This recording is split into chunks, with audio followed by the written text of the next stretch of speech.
Hey, Becky. Hey, John. Do you feel my smile? Can you feel Becky just beaming right now? I am buzzing right now. She has been given full reign to ask anything to the ultimate letter writer in human history. Okay, so the people that are celebrities in my life are the people doing incredible work who are moving mountains in this world and just making their little corner of the world better. And today I have one of my little celebrity heroes on. So like 8 years ago, I had a really dear friend that we just got hooked on TED Talks, and we would just binge watch them. And so I saw this TED Talk from Hannah Brencher, who is joining us today, totally geeking out because she is such a full-hearted person, and she has figured out a way to create full-heartedness in people and spread it all over the world. And she's here today. I still remember the audible gasp that our producer Julie made when she found out that we had booked Hannah. And today she's here on the show. Hannah, Yay. Hi from Atlanta. Welcome to Oklahoma virtually. Thank you. I'm so excited to be here. That was maybe like the nicest introduction ever. Well, I want to read a little bit of background about her so everyone can understand where her story has evolved a bit. And then Hannah, I'd love for you to fill in the gaps. But Hannah is a writer. She's a TED speaker. She's an online educator, just with this heart for building leaders. Her first book, If You Find This Letter, tells this incredible story behind this social movement of more love letters. And since 2001, More Love Letters has spread to over 70 countries, all 50 states, over 100 college campuses, and it led Hannah to being named one of the White House's Women Working to Do Good. Wow. Mic drop. So she's been featured everywhere. CNN World News, Oprah.com, Wall Street Journal, blah, blah, blah. Everybody. Podcast. Oh, the We Are for Good podcast is the cornerstone. And she's just an incredible human and storyteller that is coming into spaces and filling people's hearts who may have never been loved on through a piece of paper. And the love of strangers is something we're going to talk about today because that is fostered in this community. We don't know everyone in our community. We don't know 1% of them unless they're, on social media platforms. And I just love this concept of loving people that you don't know, listening to them, coming to understand their story. So I will stop. That was 4.5 minutes. Hannah, hi. Oh my gosh, Julie just showed me the clock. It is actually almost 4.5 minutes. 4 minutes. Hannah, please let me stop talking. My TED Talk. Yes, there you go. Tell us a little bit about how this journey began for you. Oh gosh. So 2010, which feels like a decade ago because it was, I graduated from college and I went into the world of human rights. I thought I was going to work for a nonprofit. I went and worked at the United Nations in New York City. I don't know why anybody gives that job to a girl getting right out of college, but that was me. And I always had like this dream of what it was going to look like to live in New York. I thought it was going to be super romantic, kind of like a scene out of The Devil Wears Prada. And it did not look like that at all. It was actually very lonely, very isolating. And as a way of coping, I started to write letters to people that I would see around the city. And then I started to leave those letters in coffee shops and libraries and public restrooms all over the place, anywhere that I thought somebody would find a letter and like maybe actually like pick it up and like read it. And I just did this for myself. It was kind of just a fun thing for me. People always ask like, oh, did you like write something so people could get back to you? And I was like, no, absolutely. I didn't want anybody to get back to me at that time. I just wanted a way to get rid of this loneliness and the sadness that I was feeling. And so at the time I had a blog. The blog probably had like, gosh, I don't even know, 10 readers or something. And grandma, mom, sister. Mom, exactly. Third grade college. Right. Yep. And I put on the blog, I said, like, I'm writing these letters and I'm leaving them around New York. And if you want me to write you a letter, send me an email and I'll write to you. Like I will handwrite a letter and drop it in the mail for you. And I did not expect the amount of people that were going to show up in my inbox. I ended up writing about 400 letters to strangers over the next 9 months. And I think people look at that and they're like, wow, that must have been amazing. And I'm kind of like, that was the opposite of amazing. I love that I could show up for people in that way. But 400 letters is a lot. Like, you get tired of that. I remember stuffing like 200 wedding invitations, like fatigued me. So I'm like, handwritten. Can you imagine the carpal tunnel? Yeah, I mean, If I you're going to spaced make it them out, sincere. but The emoted 400, because I don't think you were just doing form letters. Yeah. there were individual letters, and Yeah. I mean, there were definitely days where I did not want to do it. But I just knew at that time in my life, okay, like, if I want to be anything in my life, I want to be consistent. I want to be somebody who keeps a promise. And so I'm going to finish these letters.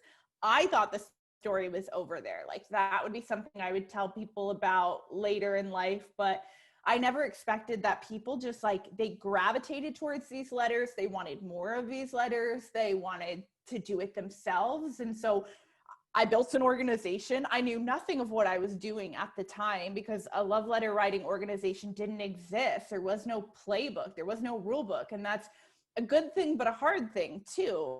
And what I really did was I duplicated what I had done in New York, and I gave other people the opportunity to do the same.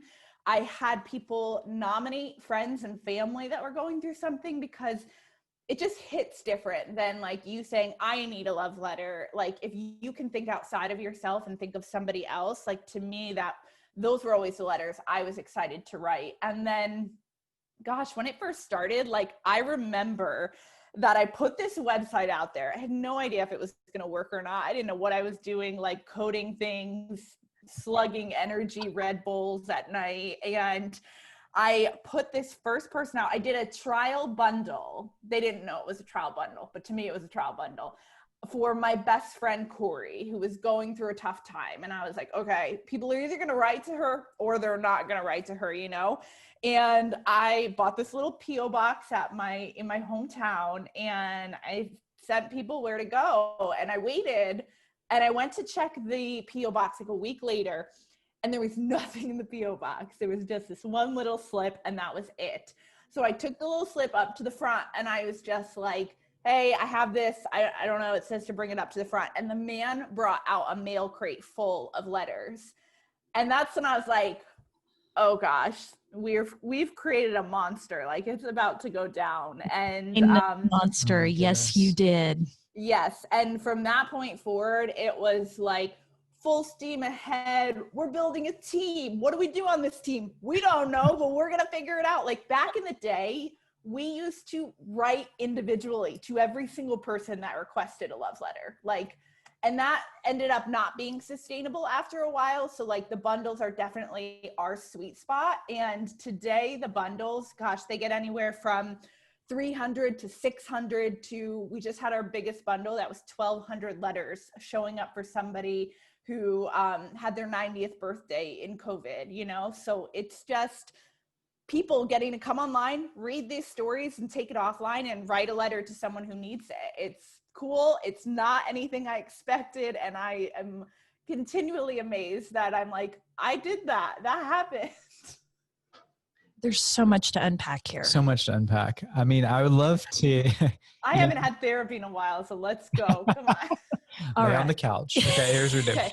So, no, we always, in these conversations, I think I'm taking an audible moment to be like, oh my gosh, 1,200, how big that is. And I'm just picturing mail crate, and all you folks stuffing direct mail at nonprofits. I know what what a full mail crate looks like. Crate. Yeah, they're about to put their Christmas cards in it, right? for their, all of but their I'm donors. just like, that's the mini, and that is so impressive. But I know this mission, what I love about it is it cuts to like the individual, the exact one, and meets one person in their spot. And your TED Talk, obviously, I think we should spill the beans, because if you haven't seen it, you need to spill the beans, or you need to go see it for yourself. But I wonder if you'd share one story. You could share the story you shared in TED, or you could do a different one, but a story of one. Tell us about the process. Yeah.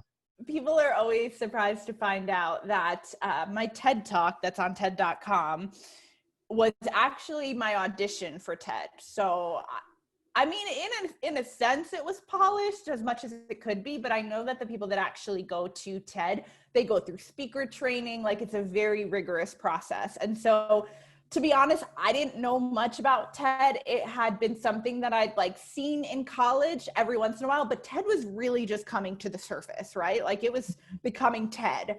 And I remember sitting in my cubicle one day and I had somebody send me a link that TED was, or actually, no, I had somebody say to me, you need to share your story. You should do a TEDx. And so I was like, okay, I'll go look that up. And TEDx is like those local events all over the place. There were no TEDx's happening near me in the foreseeable future, but I noticed that the top banner of TED said global talent search. They were looking for untold stories. So I'm like, I have an untold story. Sweet. Like I grab my iPhone, I record a little video. You can still find that on YouTube. And I just send it in. And they said they were going to get back to me in like 4 weeks or whatever. No one ever got back to me at that point. So I assumed, okay, like nothing's actually going to pan out from that. Well, 2 months later, somebody reaches out. They're like, you're a finalist for the US. You need to come into New York City on this day, and you are going to deliver your TED Talk in front of an audience. And so I show up to New York City with my little mail crate. And the first day we were in the TED offices, I'm in front of every person that works at TED, and you're delivering the talk and they're like giving you feedback. Now, imagine the guy that is running TED, he's giving you feedback and you're doing it in front of the people that you are technically competing with. Like you're delivering it in front of all of them and listening to other people. And I was trying to make the most of it, like make some friends along the way, you know? And I think you look at it and you're like, well, like TED is like the top of the top. So like they have to have a high caliber and a high bar to set. So yeah, the next day I'd rewritten half my talk. I show up to this pub to deliver it. I think I was one of the last of the night. And I truly don't think that anyone, including myself, thought this was going to go well. I think everybody was a little bit nervous because I'd been fumbling my words and I was super nervous the day before. And I got up there and I'm telling you, like the strangest piece met me. And I had this moment of realizing like, I'm just sharing a story that these people don't know. So there's no way to mess it up because they don't know the story. I'm telling a story.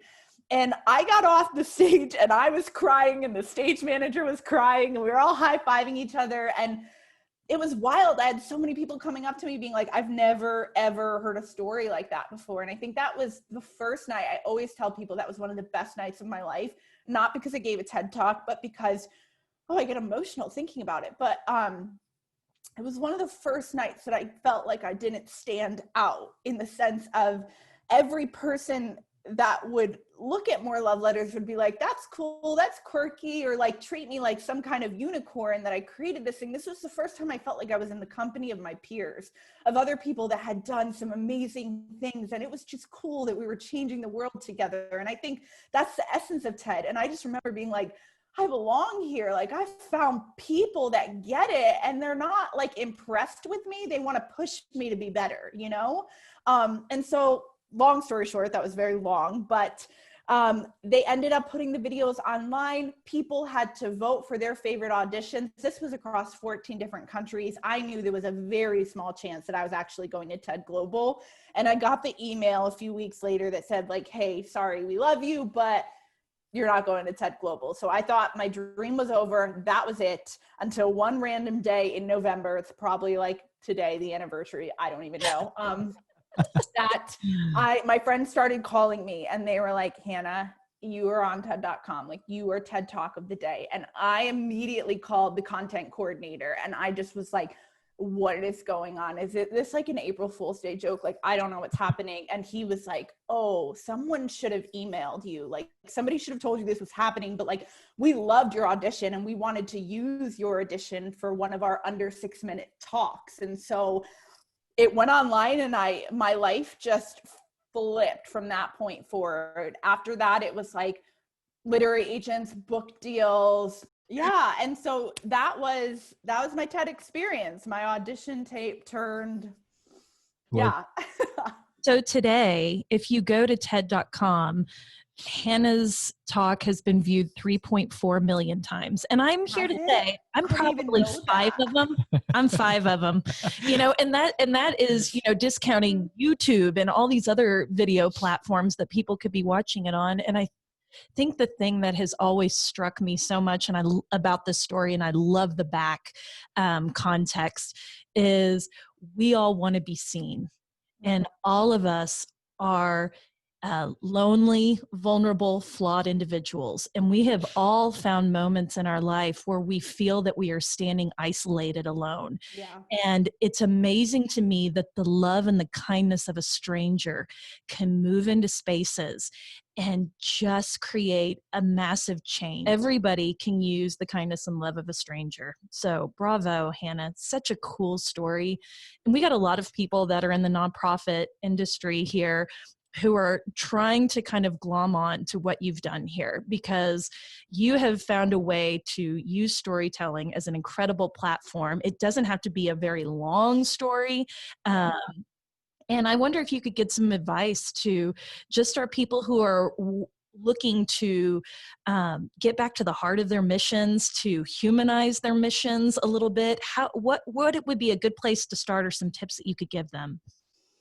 I think you just always want to remember the one in whatever it is that you're doing, and not get so stuck in the weeds of it, or so like up here that you forget to see the one, because I think that's the most valuable thing that we can do, is see one another right where we're at. And so in both More Love Letters and my own community that's grown out of it, like we are always trying in any way that we can to see the one, to let them know like, hey, you matter, and it matters that you're here. And it's hard to do like on a digital playing field sometimes, but at the same time, where we want to get down on social media and be like, oh, social media, like it's wrecking our world. I'm like, well, none of this would exist without social media. And I knew that 10 years ago starting this. I knew this has to happen on social media. But we have to tell people to get offline. We have to ask that of them. And I remember people being like, people won't do that. Like, you can't. We called it slacktivism when I worked at Save the Children. It was like where, people want to do the least amount to get the most effort out of it, right? And we've never, ever had that issue with More Love Letters. We have never had to like pull teeth to get people to get offline and write letters, to go to the post office and get stamps. Like, people are gung-ho about this mission. And so, I mean, really, like in that nonprofit sphere, like give people something meaningful to do, and something that's going to not just enable them to help somebody else, but like be a gift to them. I think that's what the letter writers are always so, it's unexpected for them. They think they're showing up to help somebody. And we hear so many people that are like, I'm actually the one that got helped. Or, we were going through the messages just the other day, and I sent it to my team that there was a girl that wrote, she submitted to a bundle for an older lady in Ireland, I believe it was. And that lady took it upon herself to write back to some of the letters, and they have been pen pals, and she's actually going to go out there and meet her. And so I think not forgetting the human connection wherever you can, and trying your best to see the one, but then also ask your community, ask them what they want, ask them what they need. I have a reader survey on my own website that I'm so surprised that so many people fill it out. And they tell me what topics they want to read about, what things they need to know, what questions they're going through right now. And it makes people feel seen to say, okay, it matters what I have to say. It matters what I'm going through. And so just treating it like that tribe, because that really is what it is. And you're seeing your tribe and activating them and giving them meaningful ways to connect to. I mean, Becky and I think we shared this story on the podcast before, but we had this workplace giving campaign where, we had thousands of people give throughout the course of the campaign, and we're having volunteers, and typically the volunteers are like picking up t-shirts and passing out things and doing the things to run a campaign. Yeah. But this one donor came to us and said, hey, I want to help write thank you notes. And so I was like, oh, that is so sweet. It's like we give her like a little stack of 10, and she says, no, I want like every donor that gave to pediatrics. And which is like, hundreds. It was hundreds. And she's like, I literally want them all. And I'm like, she called us when they were done and wanted more. Just like, these are the people that they're there. people are definitely there. And I love that you're challenging us to ask and to put it out there, because you can mobilize your army. Absolutely. And I had a mentor that told me this years ago, and it has always stuck with me. Do for one what you wish you could do for all. And that has helped me on the days where I want to help everybody and I can't, like I have a family. I have a 7-month-old. Like that's my priority right now, is my newborn COVID baby.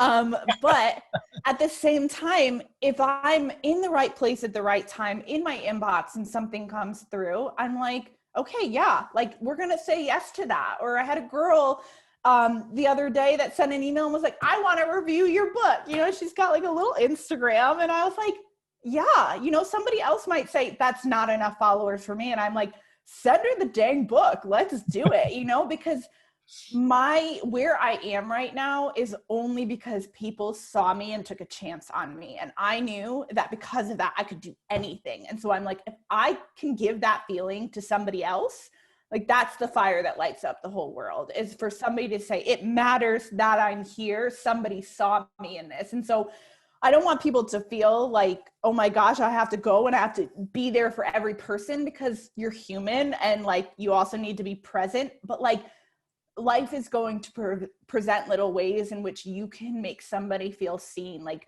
when you were sharing that story, it reminded me of our wedding a few years ago. And I had this idea, we did a Christmas wedding and I wanted this big tree at the front, and I wanted the tree to be full of letters, and they were going to be place settings. So me and Lane wrote an individual letter to every person attending our wedding, letting them know why they were there. This is why you're in our story, and this is why we're celebrating you tonight. And we turned our whole wedding into a holiday party for everybody else, and it was amazing. And Lane will tell you to this day, he hated like the night before writing 40 letters because he waited until the last minute. But people still say that, like, they're like, the best thing was getting a letter. And I've gone to multiple weddings since then where they've done the same thing. And I'm like, that's so beautiful. Like we get those chances every single day, but we have to grab them. We have to determine that they're just bigger than our to-do list. I remember a donor years ago that said, I don't want to give my gifts, posthumously. I don't want to give it in my will. I want to give it now because I want to see the impact it can make now. Yeah. I mean, I think the reason your story resonates so much with me, Hannah, is because I've always been someone who processes through writing. I'm a huge letter writer. I am a big time emoter, as anyone who has ever listened to this podcast will know. And it is very important to me, just in my core value, for people to know what they mean to me.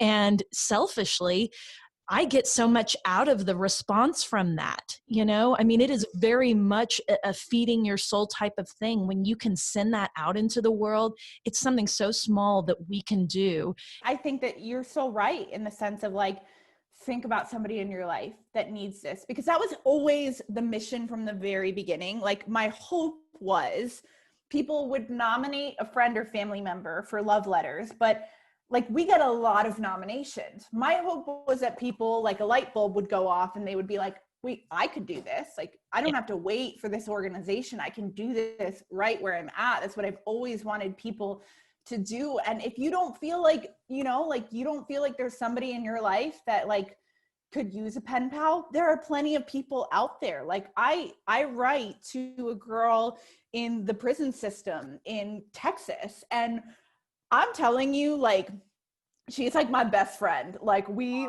love each other in the sense of like, we mail each other books back and forth. Like we just go back and forth with letters. And it's one of those things where it's like, I only have one pen pal. I only have room for one pen pal.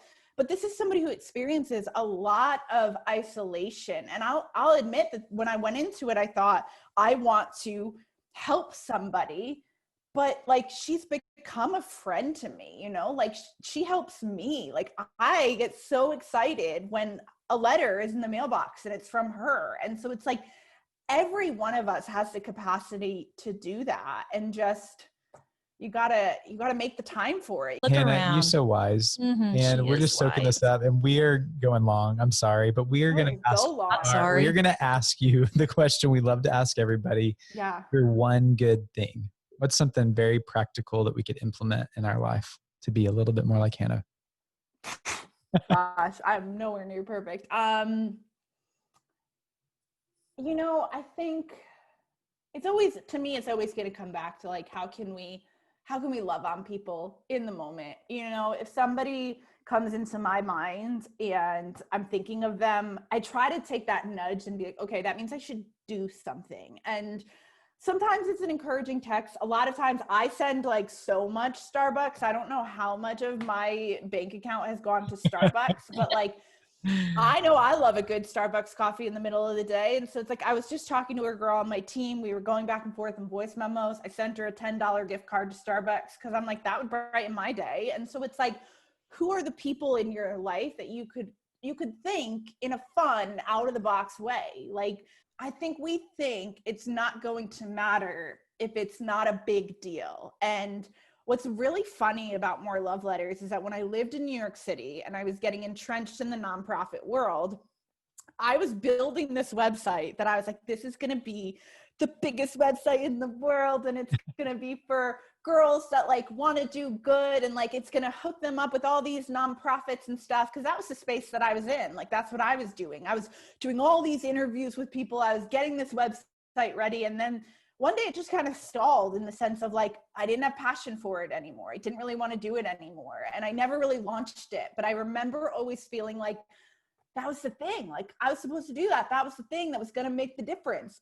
All the while I'm writing these letters and I am not seeing the significance in them at all, because to me it was really small and it was really basic. Now I run a global movement that I was not expecting. And it's because of that thing that I assumed could not change the world. And so listen to those nudges and like follow through with them, because you don't know what it's going to lead to. Like, mine led to a movement, or you don't even know whose life might be hanging in the balance today, that it's like, because you showed up, they're here. Chase your passion, be kind, and have empathy for the struggle that you do not know is happening within someone. Great advice. Okay, Hannah, how can people connect with you? How can they be one of your letter writers? How can they get your book? Oh my gosh. How can they connect with you on social? We want to know, because it sounds like I'm about to stalk you. So everything is over at, if you want to write letters, moreloveletters.com, social media handles More Love Letters. I'm over at hannahbrencher.com. I'm always updating the blog with encouraging pieces, and that's where you'll get all the info on Fighting Forward, coming out January 5th. Hannah, you're incredible. It has been an honor. You're awesome. Thank you. Thank you. Thanks for having me. Absolutely. We just wish you all the success in the world. I am so excited about your new role as mom. And I just think that little girl is going to feel so incredibly loved and lifted up in her life, because she is an incredible role model. Thank you. All right. Congrats on your new book. Take care.